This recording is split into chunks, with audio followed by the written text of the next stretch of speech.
Semiótica y comunicación visual. Tenemos la percepción de que el mundo en el que vivimos y percibimos es un reflejo de la realidad. Sin embargo, los mecanismos por los que nuestro cerebro mira y procesa son a veces engañosos. La comunicación visual depende tanto del funcionamiento de nuestros ojos como del cerebro, que es el que interpreta la información sensorial, es decir, los estímulos de luz que reciben tus ojos. Una parte esencial de la comunicación visual es saber interpretar. Hacemos lecturas tanto de las cosas que vemos como de los significados de las mismas. Vivimos rodeados de estos códigos, en el cine, la publicidad, el diseño, la arquitectura y la comunicación en general. Si queremos aprender a leer los mensajes que nos rodean, tenemos que entender cuáles son los mecanismos de interpretación. La comunicación visual es todo lo que nuestros ojos ven. Es el proceso de elaboración, difusión y recepción de mensajes visuales. Como ejemplo, podríamos tomar cualquier cosa que nos rodea, una nube, una flor, un dibujo, etc. Dichas imágenes tienen un valor distinto según el contexto que se le dé. Según el contexto, esta información puede variar. El contenido visual se puede clasificar en intencional o casual. La intencional es toda información recibida con el significado que el emisor quiso darle. Por ejemplo, las nubes de humo que utilizaban los indios para comunicarse. En cambio, la casual es interpretada libremente por el que la recibe. Un buen ejemplo de esto es cualquier nube donde nosotros le podemos encontrar la forma o intención. La comunicación visual se produce mediante mensajes visuales, los cuales pertenecen al grupo de mensajes que actúan sobre nuestros sentidos. En este participa el mensaje, que es la información que se transmite, el emisor que emite o envía los mensajes y el receptor que recibe o capta los mensajes. El mensaje visual es aquel que tiene un significado explícito y es transmitido por un emisor a un receptor determinado. Esta consta de información y soporte visual. El soporte visual es el conjunto de elementos que hacen visible un mensaje, como el módulo, la forma, la textura, la estructura o el movimiento. Todo lo que nos rodea puede ser comprendido como un signo. Es una relación en la que algo está por el objeto al cual representa. La semiótica. La semiótica, desde un punto de vista general, se lo puede entender como el estudio de signos dentro de sistemas de todo orden. La semiótica está intrínsecamente relacionada con la lingüística, y en el contexto de las ciencias sociales la podemos ver como una ciencia, como una disciplina y como un campo de estudio. La semiótica se divide en tres grandes disciplinas de estudios: la semántica, la sintáctica y la pragmática. La semántica estudia el significado de los signos. La sintáctica trata las relaciones entre los signos. Y la pragmática se encarga de la forma en que son interpretados los signos.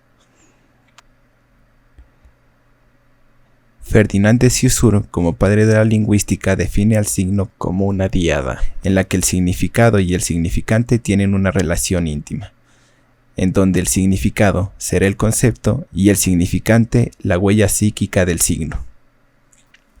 Saussure define a la semiología como la ciencia que estudia la vida de los signos en el seno de la sociedad. Por lo tanto, analiza qué constituye y qué leyes rigen al signo. Charles Sanders Peirce indica que la semiótica es el estudio de la realidad a través de los signos. Él dice que el signo es algo que está para alguien en lugar de otra cosa. Es allí en donde sustituye el dualismo cartesiano por la semiosis. La semiosis es el proceso en el cual los signos se relacionan entre sí. Este proceso es triádico y por lo tanto, para que algo sea un signo debe contar con un representamen, un objeto y un interpretante. Asimismo, debe tener una cualidad que lo defina. El representamen hace referencia a la forma que toma el signo. El objeto es entendido como el objeto al cual se refiere el signo, es decir, a su materialización. El interpretante es definido como el sentido que da el signo.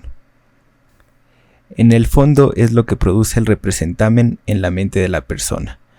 Los significados desarrollan relaciones sintagmáticas y relaciones paradigmáticas, así que estos se pueden organizar de dos maneras. Por un lado tenemos los sintagmas, que son de carácter lineal y son vistos como una combinación ordenada con una secuencia en la pronunciación y en la escritura. Por otro lado tenemos a las paradigmáticas, que son relaciones asociativas verticales, vistas como un conjunto asociado, es decir, algunos grupos de palabras conservan estructuras comunes que están asociadas con un lexema.